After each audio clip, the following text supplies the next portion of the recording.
Hey everyone, and welcome. Today we're going to talk about something you've probably heard of, maybe even practiced, Ekadashi.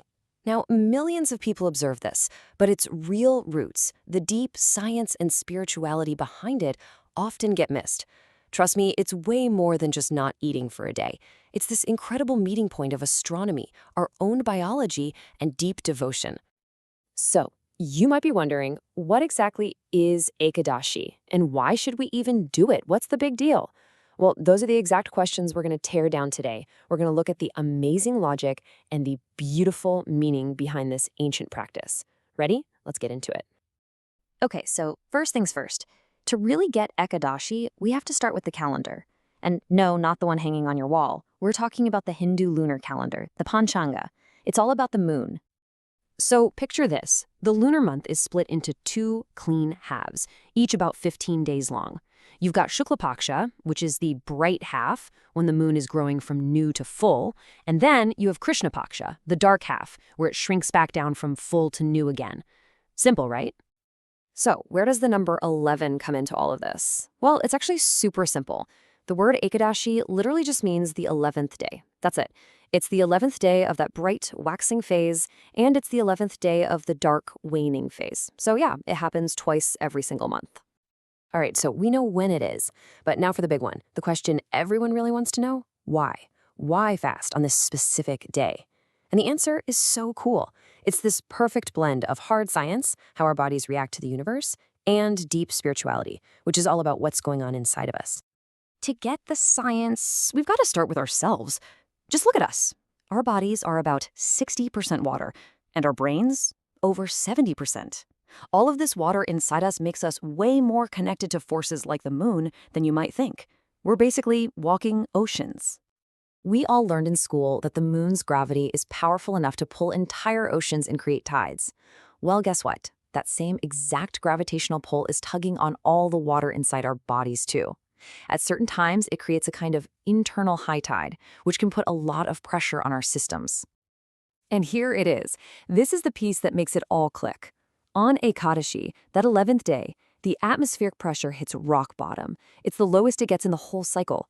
This creates a perfect little window where we can rest our digestive system without causing any harm or strain.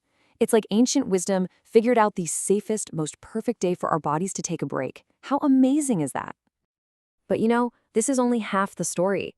The science is mind-blowing, but the spiritual side is just as powerful. See, the word for fasting is Upavasa, and it doesn't mean to starve. It actually breaks down into upa, which means near, and vasa, which means to live.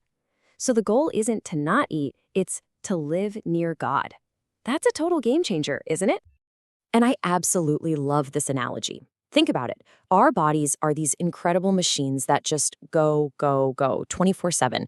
But even the most advanced machine needs a reset button every now and then, right? That's Ekadashi. On that scientifically perfect day, it's like you hit the reset button for your whole system. Okay, so you're on board with the why. But what about the how?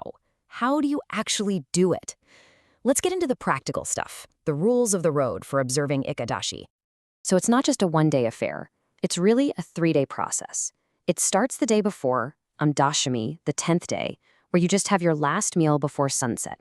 Then you have Ekadashi, the main event, the fast day itself. And finally, on the 12th day, Dwadashi, you have a specific way of breaking the fast, called parana. So you ease in, observe, and ease out. Now, this is really important. This is not one size fits all. It's super flexible. You have the strictest Nirjala fast, which is no food or water, but a way more common one is Phalahara, where you can have water, milk, and fruit.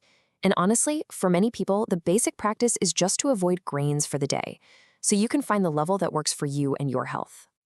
And the discipline goes beyond food. It's really a holistic practice. So yeah, you avoid grains and things like onion and garlic, but just as important, you avoid negative talk, no gossip, and you practice celibacy. It's a cleanse for your body, your words, and your mind, all at once. So what's the point of all these rules? Well, think about how much of our daily energy goes into food. Thinking about it, planning it, smelling it, tasting it, the whole goal of Ekadashi is to take all that sensory energy that's usually aimed at food and just point it in a different direction for a day. You turn it towards a higher spiritual focus. And this brings us to the most important part of this whole conversation. We've talked science, we've talked rules, but what's the real spirit behind it all? What's the true purpose? This quote, this is everything. The goal is not to become a slave to the rules, stressing out about every little detail. That's missing the entire point. The rules are just the car you're driving. They're not the destination. The real goal is to feel like a servant of God, to use the day to get closer. So really, it all boils down to your intention. It's not about perfection, it's about focus. The real win is feeling that connection. So if you slip up, and hey, you're human, it happens. Don't beat yourself up. Just gently bring your mind back to the real reason you're doing this.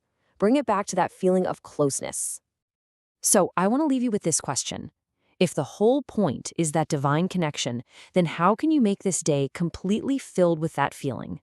Thinking about it that way changes everything, doesn't it? It stops being about what you can't do and starts being about what you can do to make the day truly special. Thanks for joining me for this.